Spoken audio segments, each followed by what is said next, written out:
But watch how much Steph Curry moves on this possession, UD. I mean, it's crazy, the ground that he covers. I would love to know how many miles he runs a game, but I mean, this is the reason why he is what he is. He ran 3 miles last night for most of the season. That's more than I'll run this week, and he hits the 3 to boot. Even Steph Curry. How do you know that, Wendy? Looking a little shocked after that one. A few minutes later here, Ja Morant. 9.6, UD. This was insane, Brian. Hey, listen, the Grizzlies fought really hard in this game. They didn't deserve the way this turned out. An incredible finish here from Ja Morant, but Memphis would trail by 12 at the half here. Going ahead to the third quarter, this was a scary moment here for the Memphis Grizzlies. Ja Morant drives, and then he appears to just twist his right ankle here. He goes down clearly in pain. He would leave the game, get some attention here on the sidelines, and he remained on the sidelines here for several minutes. He took Advil. Advil is... That was the treatment that he got. Important to take more on this later, but he comes back into the game. Ja Morant, he was limping when he came back in, but not on that play. Look, though, he really is hobbled in this one. Steph Curry shaking out that finger, that thumb that he's had all wrapped up, but even all wrapped up, can't hold him down. Steph Curry hits a huge three-pointer here. But Memphis, they would respond. Down 4 here. Great tip out by Ja, Bane in the corner. Desmond Bane, he was huge for Memphis, gets this game within 1. And then under 2 minutes to play here, Golden State up 2. Nice play from Golden State. Curry. Handoff. Hits that corner 3. Golden State up 5 and feeling it a minute later. Back to a 3-point game. Curry. Dribble handoff. Series of ball fakes here. 3 ball fakes. And then he nails it. Golden State back on top here. But one more chance. 3-point game here for the Memphis Grizzlies. I need to go to my Mississippi meter. 1 Mississippi, 2 Mississippi, 3 Mississippi, 4 Mississippi, 5. Oh, is it a 5-second violation? Well, that's what was called. Golden State gets the win. Here's Jimmy Butler on his new partner in crime. Every team has a chance if Steph's on the team. So I get to play Robin.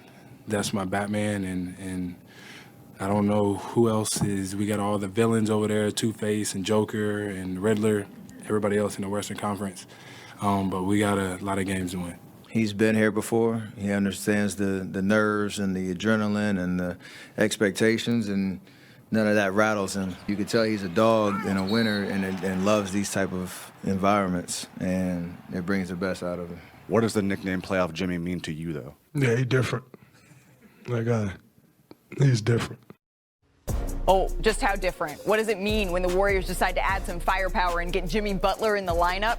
This shows what he's capable of. Last night was the 184th time in Steph Curry's career that he scored 35 or more points in a game, but it was the first time in any of those games that he wasn't the Warriors' leading scorer. Udonis, you're going to have to break this down for us because, as Draymond said, we've heard playoff Jimmy, playoff Jimmy, playoff Jimmy. What makes it so this guy goes from pretty good in the regular season to elite in the postseason, and what does that unlock for Steph Curry? Ultra competitor. Ultra competitor. When the lights are the brightest, that's when Jimmy shines the lightest right now. If you look here, Steph has the ball. He throws it. Now freeze it here. Once this ball goes to Draymond right here, every defender should be face guarding their man. Draymond is a passer in this situation. He is not going to score. The first thing they did, return a hit.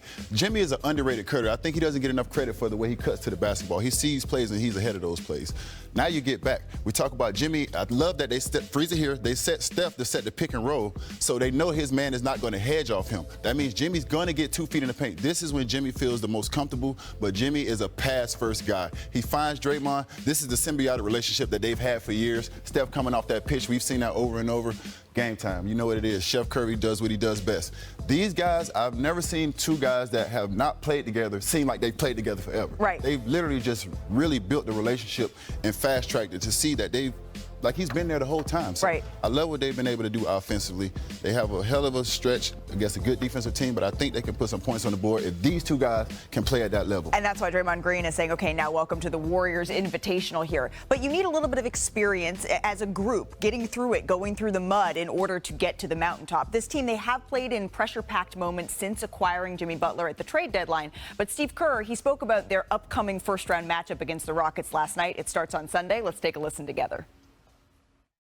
I tried to downplay it a little bit before the game, but we desperately needed to win this game and get 4 days. Our guys have been basically playing, knockout games for about 3 weeks, and one high-level game after another. We get to go to work and try to beat a great team in a 7-game series. There's nothing better. Okay, so the Warriors have some experience in this matchup, and the odds makers are leaning in that direction. Golden State favored to win this series, according to ESPN Bet. Now, the Warriors are the second 7 seed to be favored over a 2 seed in the first round in the last 30 years here. So, Draymond Green, remember a couple of days ago, guys, he said he wanted to make sure that we're not serving them 5 o'clock dinners, blending up their foods yet, right? He said we're not senior citizens. I like a 5 o'clock dinner. I do too, early for the digestion. We should say Steph Curry's 37, 35 years old for Jimmy Butler. Draymond Green is 35 as well. Do they have enough here? We know they have enough experience, but do they have enough to beat Houston? They have enough, absolutely. There's no doubt in my mind that they can beat Houston. This is not your average 7 seed. In fact, I kind of suggest eliminating the word seed from your Western Conference analysis. But the Rockets are going to be tough. I see a lot of people saying today, boy, this really worked out for the Warriors. They lost on Sunday, yeah, but now they get to play the Rockets and not the Lakers. I don't see it that way at all. I think this is going to be a really tough matchup for them. If for no other reason than Houston is big and strong in the interior. They do play Alper and Şengün, who's a little bit of a smaller size center, but they bring Steven Adams in there with them. They play together. We just saw Ivica Zubac. Ding, ding, ding. Just crush the Warriors in the interior on Sunday. He had 17 rebounds. Clippers killed them on the boards. Last night, Zach Edey, 17 rebounds. Memphis really won the boards. You know the Rockets on the interior are going to look to eat on the boards throughout that whole series. I agree with you 1,000%. And they're young, they're exciting, they're fresh. They got to be excited about this opportunity. And the points in the paint. We know what Steph's going to do. We know what Jimmy's going to do. But you can't account for extra possessions on offensive rebounds. And that's something they're definitely going to make a point of doing in that game to get extra possessions. The single most important matchup, I think, in this series is Amen Thompson on Steph Curry. If Amen Thompson is giving Steph Curry problems the way that we saw earlier this season when Steph only had 3 points, the Warriors are going to be in a world of trouble. And yes, Jimmy Butler did play in that game. You mentioned the young blood that the Houston Rockets have here. Well, the Golden State Warriors have some too. They just haven't been using, say, a Jonathan Kuminga for the last 2 games, Shams. Do you think we could expect to see him in this series? They need him in this series because you think about the athletes that Houston has. This is why they drafted Jonathan Kuminga. This is why they put so much trust into him. But back-to-back games in this play-in tournament, Steve Kerr essentially tells Jonathan Kuminga, you are not in our rotation. You are not going to be playing.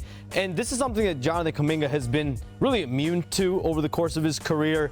With Steve Kerr and the Warriors, his side is exhausted by a lot of it, disrespecting in a lot of ways as someone. You see his numbers in the games.